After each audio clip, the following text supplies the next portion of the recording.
మోదీ సర్కార్ ఆర్థిక దోపిడీకి పాల్పడుతుందని ఆరోపించారు బీఆర్ఎస్ నేతలు. పెంచిన పెట్రోల్, గ్యాస్ ధరలు వెనక్కి తీసుకోవాలని డిమాండ్ చేశారు. ఇచ్చిన హామీలు అమలు చేయడంలో రేవంత్ రెడ్డి సర్కార్ విఫలమైందన్నారు. కాంగ్రెస్ ఎల్ఆర్ఎస్ పేరుతో వసూలు చేస్తుందన్నారు. తెలంగాణ ప్రజలు మరోసారి కేసీఆర్ పాలనే కోరుకుంటున్నారన్నారు బీఆర్ఎస్ నేతలు.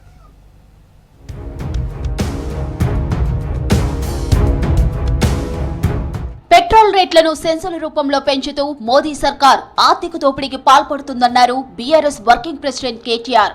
వసూలైన సెన్సులతో మౌలిక సదుపాయాలను కల్పించకుండా సొంత రాజకీయ ఎజెండా ప్రచారాల కోసం వినియోగిస్తున్నారని ఫైర్ అయ్యారు. పన్నుల్లో రావాల్సిన న్యాయమైన వాటాను రాష్ట్రాలకు ఇవ్వకుండా దేశ సమాఖ్య వ్యవస్థను నిర్వీర్యం చేసే కుట్రలను మోదీ సర్కార్ చేస్తోందని ఆరోపించారు కేటీఆర్.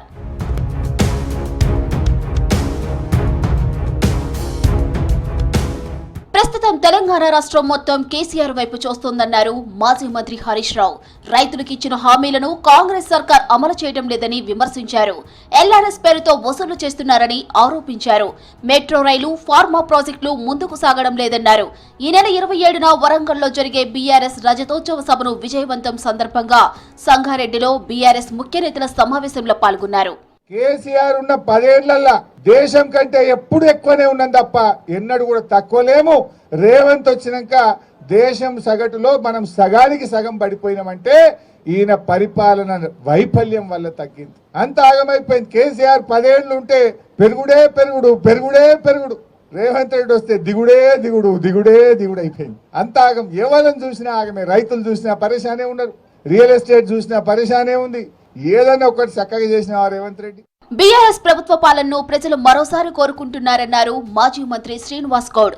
మోసపూరిత హామీలతో కాంగ్రెస్ అధికారంలోకి వచ్చిందన్నారు. రేవంత్ సర్కార్ ఇచ్చిన హామీలను అమలు చేయడంలో విఫలమైందన్నారు. పాలమూరు జిల్లా పార్టీ కార్యాలయంలో బీఆర్ఎస్ రజతోత్సవ సభ పోస్టర్ను రిలీజ్ చేశారు.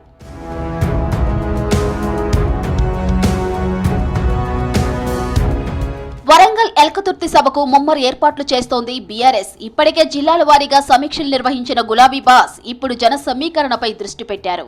సభకు భారీగా జనాన్ని తరలించేలా నేతలకు ఆదేశాలు జారీ చేశారు.